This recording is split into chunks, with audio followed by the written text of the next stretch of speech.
Welcome to God with George Ortega and Joshua Bond. This is episode number 45. We're recording it on Monday, December 21st at 7:30 p.m. Eastern time. And Josh, we were just like exploring the benefit of bringing out the feminine aspect of God through empowering women.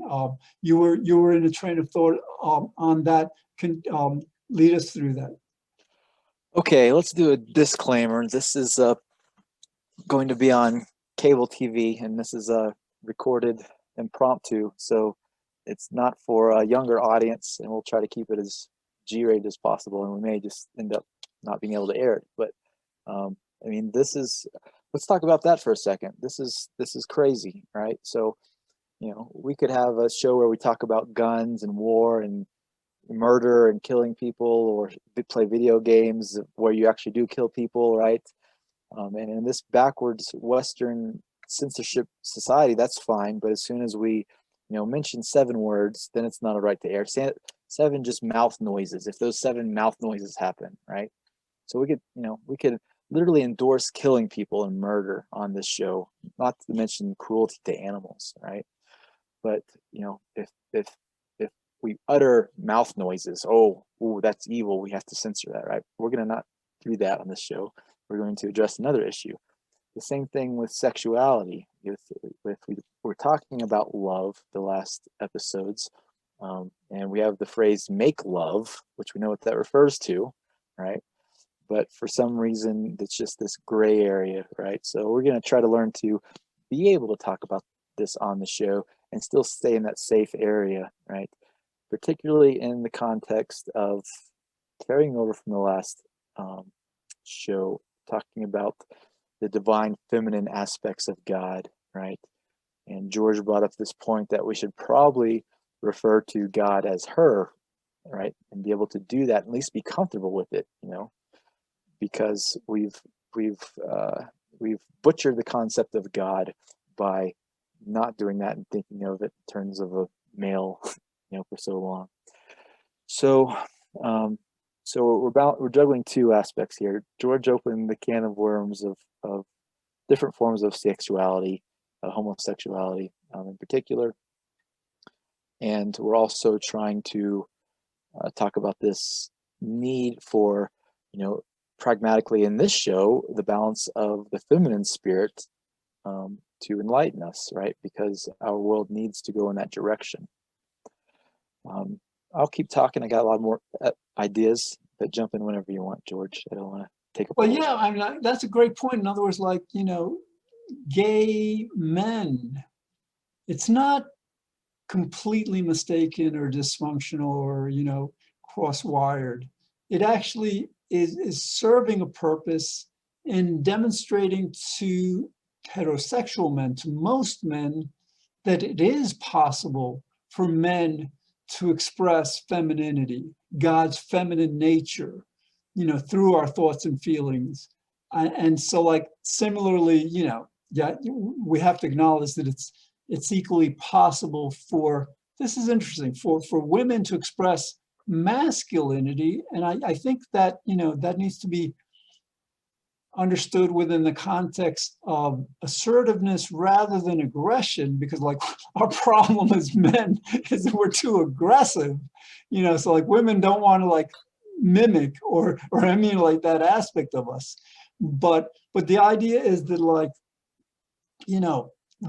perhaps the benefit of gay people, gay men in this context specifically, is to teach us, to teach all men that we have that aspect of God within us, and that that to the extent we express it and are in touch with it, then we as individuals can have a more balanced view of reality that can then inform and instruct and guide our the influence we have on the world, while we, I think, quite wisely are in the process of bestowing upon women more and more influence so they can more directly express that feminine attribute.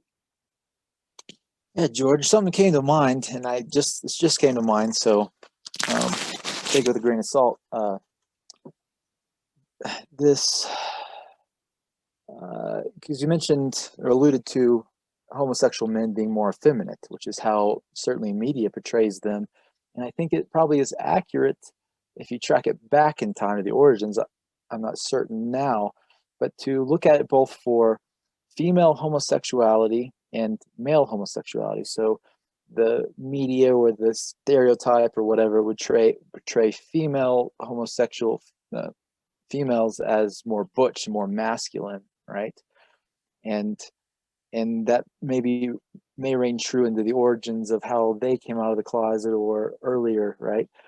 And I think it might speak to an imbalance. So imagine this imbalance that we created as misogynist, aggressive, white heterosexual males in the world, where we depowered women, right? And we didn't let them have power. We didn't let them show any type of hold office or any type of roles that were traditionally dominated by male aggression, right, or more masculine traits.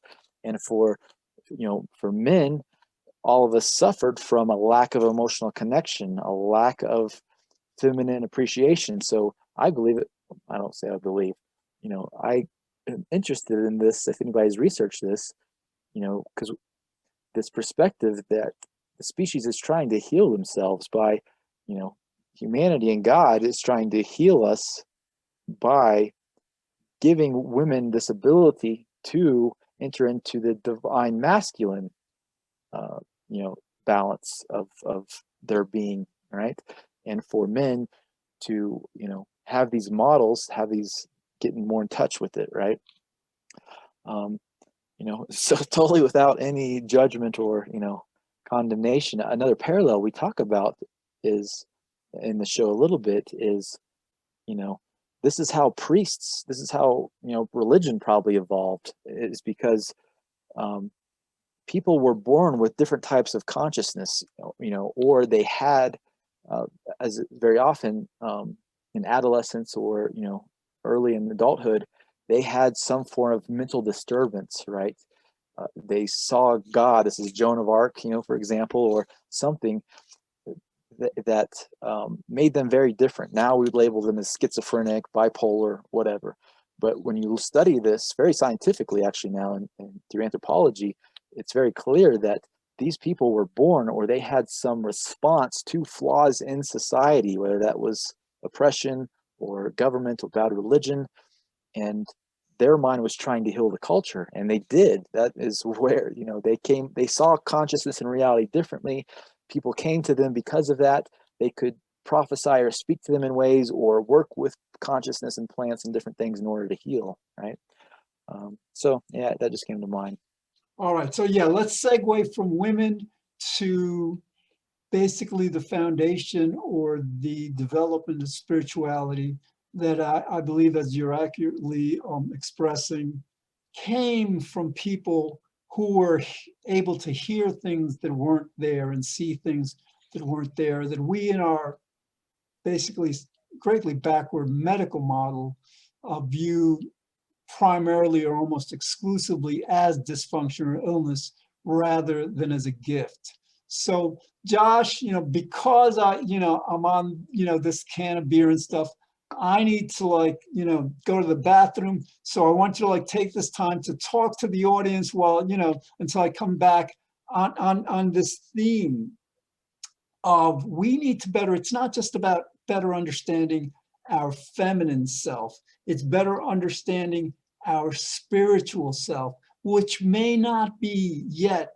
sufficiently understood by science or medicine, but is a powerful tool for not just understanding God, but for much more effectively and compassionately and wonderfully expressing and evolving God's will. All right. Well, don't forget to mute your microphone, George. And then I'll use this opportunity to say all the things that I couldn't say if George was here, maybe. Yeah, I don't know what that is.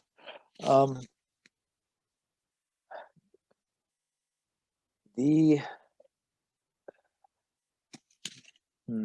I want to stick to this sexuality issue, right? Because for me, for example, I grew up in a house where my parents never, we went to church several times a week. My parents never talked to me about sex once, right? And even if they talked to me a lot of times, was it enough? Where do we get sex education? Where do we get drug education? Where do we get education with all of this that God has created and has put us in, right?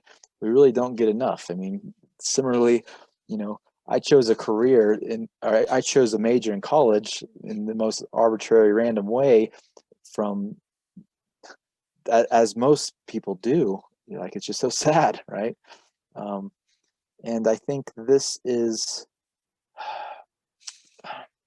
I want to break down these boxes that we put things in, right? So that this type of person is supposed to be this way, this type of activity is this type of activity. For instance, one of my favorite analogies is the flow state. So the flow state is, we've all had them, and it's the best feeling state that we can be in, right?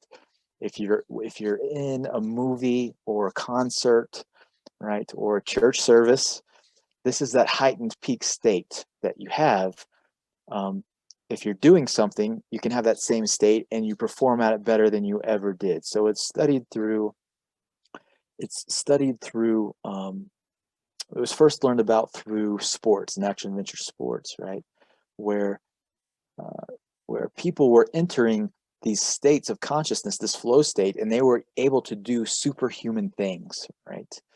And this allowed humanity in the realm of sports to, and all kinds of performance, to be superhuman, be godlike, right? This is, if you look at Greek mythology, this was much of how Greek mythology talked about, you had the god of this and the god of that, and you pray to this god if you want a better time in the marathon, or, if you pray to this god if you want insight to how the crops grow. But really, that's just accessing more profound forms of consciousness that God can provide us, right? And so all of these types of taboos, technologies have potential to better humanity, the potential to be God technologies, for God to deliver us into higher states of consciousness, higher states of love, right? If we learn to access them, not view them dogmatically and judgmentally, right? The flow one is just an amazing example if you learn about it just a little bit, because what happened was, like, Navy SEALs were developing their own way to hack this flow state. Fighter pilots were too. Basketball people, I think basketball players were calling it, and baseball players, I think, were calling it being in the zone. Jazz musicians were calling it being in the pocket, where they could just play amazingly, like they couldn't perform otherwise, right? And so we started studying this scientifically and realized it's the same state of enhanced consciousness, right? And then the group started getting together, comparing notes, and what one group figured out that the other one hadn't, they could now practice that and integrate it in, and it just skyrocketed their performance to be superhuman people, right? And we can do the same thing with religion. We can do the same thing with our different concepts of God, right? If we don't have these dogmatic, boxed in ways of thinking about God, that when we really humble ourselves and look at, we have these boxes and boundaries as ways to protect ourselves. It's egoic defense mechanisms. We've latched onto this identity that this is the way the world is because we were hurt as a child, or because we have this insecurity, and that allows us to defend, if you do that, God's going to judge you because I don't do that, right? It's just nonsense. So, this is largely what we're doing with the show, and we're going to explore this, and we're going to continue to break down these walls and think across different aspects of reality and realize that God is all of reality, right? And what one substance may be a problem, many people struggle with alcoholism. For another person, it may allow them to do a God show in a much more loving, profound way that impacts people, right? And then, when we realize that we can take the wisdom, right? You don't want to do too much of any drug, right? You don't want to do too much of this is what God is and this is only what God is. This may be what God is to you, in your life, in your reality, or at this time. But if you try to keep rigidly applying that, but your life isn't getting any better, then maybe it's time to stop and analyze, our views of God. Unmute. Thank you. All right. You were addressing different technologies that we have to better, hold on. I don't know what happened. Hold on. You are muted. And maybe from your end, it's working out. I can't hear you at all. All right. All right. Okay, welcome back. We had some technical difficulties there. We got 10 minutes and 30 seconds. We're going to finish out the show. I think we were talking about breaking down our construct of putting things in boxes. And these boxes have been given to us by religion, by government. And it's not the religion and government that we have today. It was religion and government a long time ago that didn't have science, that didn't understand reality, that didn't understand consciousness or any of these things, right? Didn't even have microscopes, didn't know what biology or chemicals or molecules was, right? So, let's break these down and try to figure out how to solve these problems, because people are really suffering, right? Never mind the success and the ambition and, making your goals, people are really suffering and struggling, right? And when we blame people, right, because they can't get their act together or they just can't do it, right? What we're really doing is we're blaming not just them and condemning them to a life of suffering, but every single human being that's going to be born after them that could have been saved, that if we would have worked to solve that problem with that person, right? And we get this concept when it comes to medicine, right? We find cures for diseases. We wouldn't deny somebody a vaccine and say, oh, well, you just have polio because you're an evil person or you're lazy or you're morally deficient, right? We wouldn't do that. And we shouldn't do that for any other aspect of reality, because only God knows what's possible. We don't know. We have a lot of dogma that's been forced upon us, and then we identify with it because we're traumatized as children with it. And we feel like we're not going to be accepted by our parents or our tribe if we don't also enforce it, right? So the mind just naturally does this, right? So it's all about love, loving the self, conceptualizing God with this new enlightenment. And this is largely what we're trying to do with this show. This is why we're experimenting with alcohol. We're talking about, the God who is the divine feminine, who is a she, talking about sexuality, and, whatever we can get away with that might lead to lessening suffering, increasing happiness, increasing morality, virtue, and well-being. All right. So basically, we're moving back to this understanding that we don't have a free will, that what we do is not fundamentally up to us. It's really up to God.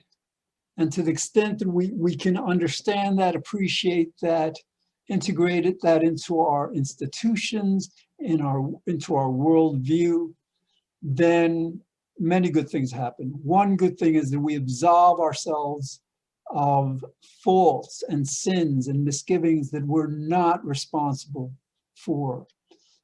Another benefit is that we're viewing God and understanding God more accurately as omnipotence, as willing everything that happens. So, again, this understanding that our world needs a balance between the feminine and masculine aspects of God, that's important, that's helpful. But it actually may be far more important and helpful for us to properly understand God as omnipotent and our relation to God as expressing God's will. Yeah, George, and relieving us of this burden of free will, this illusion, this delusion that sadly religion just keeps perpetuating. And I really do think, we were talking about this earlier, there's not that many female writers in this sphere, but and this is traditionally probably because philosophy has been male dominated, right? And women probably have been discriminated against in that.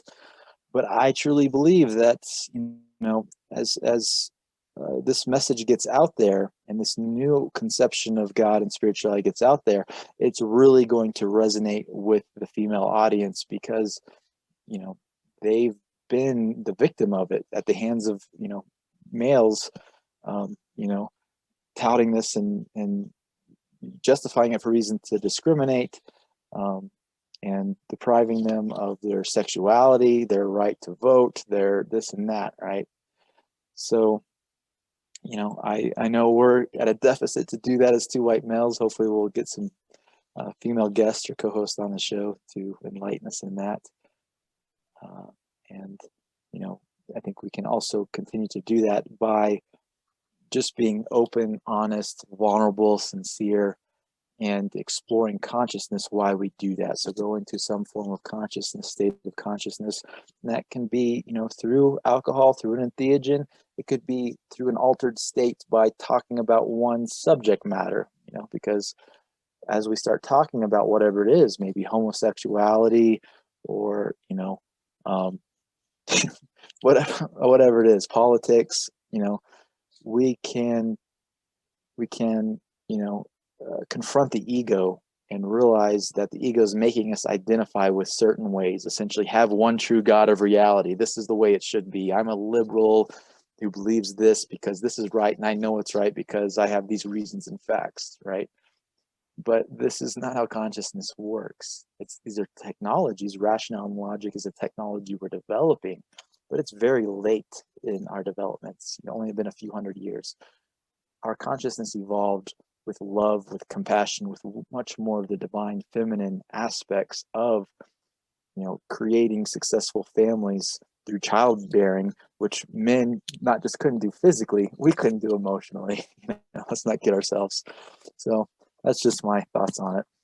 All right, so it seems, and we're only ever guessing, that God is willing that first we consider this prospect of bringing on a woman co-host, and second, we appreciate the value of doing so, and third, that we exert the effort to have it happen. Again, this is an expression, an example of God manifesting her will. I'm using the pronoun her because we've used the pronoun he and him, for several millennia, and I think it would be beneficial to now begin to understand God's feminine aspect more. But so it seems that God may, and again, we can only guess, be leading us to evolve this show by bringing on a woman. And naturally our challenge is we're only ever getting instructions from God. So how do we do this? And so the idea is that how the same way we do anything, we wait for God to tell us what to do and how to do it. Again, this is another reflection of our will actually being God's will, and we only ever guessing at what God wants us to do next, and then ultimately understanding it as it happens. Yeah, George, I'm just thinking, we were on track of outlining a book, and maybe this could be a significant part of it, in multiple ways where we just talk about this issue in the book, because I think it's missing from the outlines so far, explicitly at least. And then maybe also, at least at the very minimum, get some input from, some women, of all types of interest and expertise, because, a lot of insight into reality and humanity and solutions to our problem has come from women who have thought about it deeply, thought about it in ways that we can't, have written about it.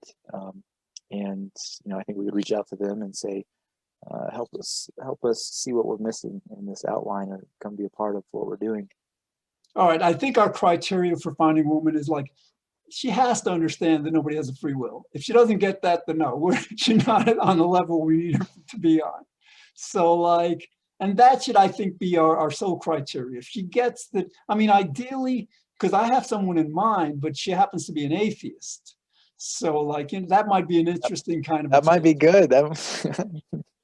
Yeah, and actually what I will do, I will send her a link to this episode and ask her, she's I'm thinking about between 25 and 30, but she, she reaches out to people. She reached out to me about the free will issue. She reached out to Jonathan Pierce, this very influential British philosopher, about happiness. So she's very evolved.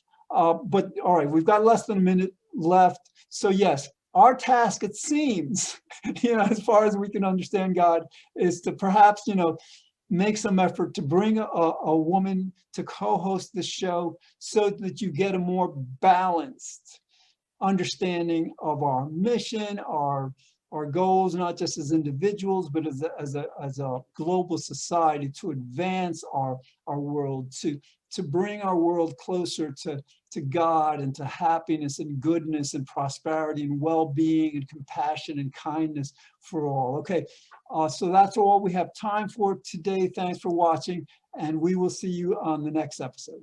Have a great evening.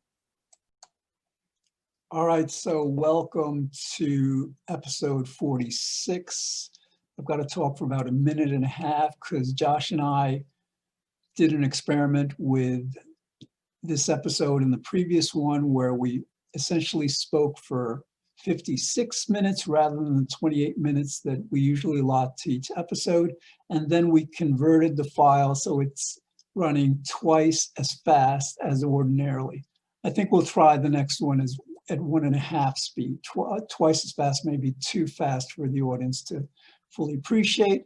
So, so like, we did this in like, Zoom, just like froze for a while. So like, that's why I'm recording this 1.5 minutes to add to the 26.5 minutes that were recorded. And so I've got about half a minute left to talk about whatever God wants me to talk about, because this is what this program is about. It's about God. It's about how God is omnipotent, everything, omniscient. God is the creator. God is eternal. God is everything. We're God. We're just not the part of God that controls things. And I mean, come on, this is so obvious to us. We don't control the laws of nature. We don't really control our human will, and that's very important. All right, so on with the episode.